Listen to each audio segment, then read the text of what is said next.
In line with its mission, the African Export-Import Bank, better known as Afreximbank, has been touring various countries, hosting roadshows to boost and support African trade and investment. But this week marked something special. On Wednesday, the bank hosted its very first Caribbean roadshow right here in Guyana, bringing together business leaders from both Guyana and the African continent. It's all part of Afreximbank's growing focus on strengthening Afro-Caribbean trade ties. And this event wasn't just for show. It builds directly on a bold promise made earlier this year, back in February during the opening of the 2025 Guyana Energy Conference and Supply Chain Expo. Afreximbank President and Chairman Professor Benedict Oramah announced plans for a US $1 billion oil services financing facility designed to support local businesses.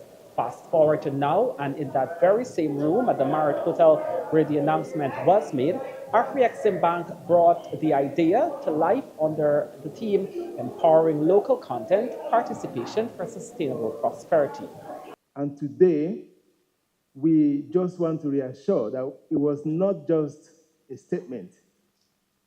It was not just a promise, but it's something that we mean and that we want to implement. So this business roadshow is for us to now discuss in details how we can put into practice that promise, how we can now implement it on a step-by-step basis.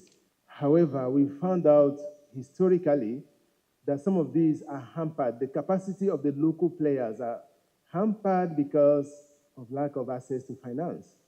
Because sometimes if you want to attain greatness, you have to finance that greatness. So lack of access to finance will mean they may not be able to compete, and sometimes right of first refusal given to them, they're unable to take it up, and the contract now gets given to international companies. And we saw that that somehow has an impact on the development of the country itself.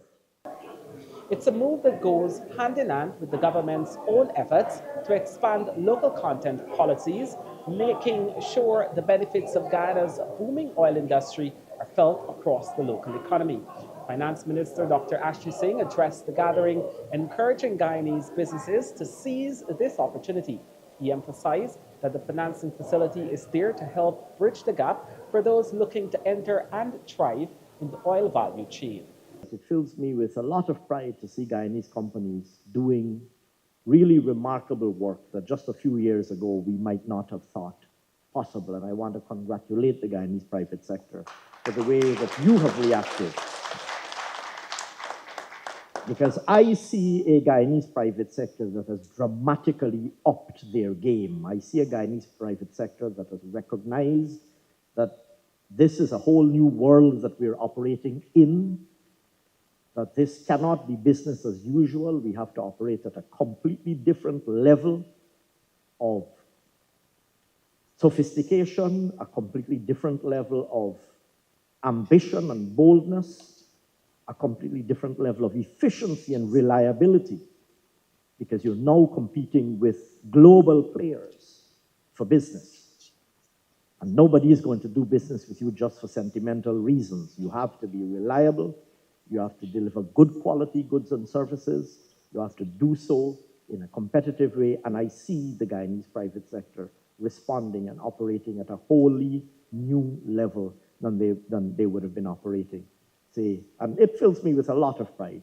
Reporting for the newsroom, I am Kurt Campbell.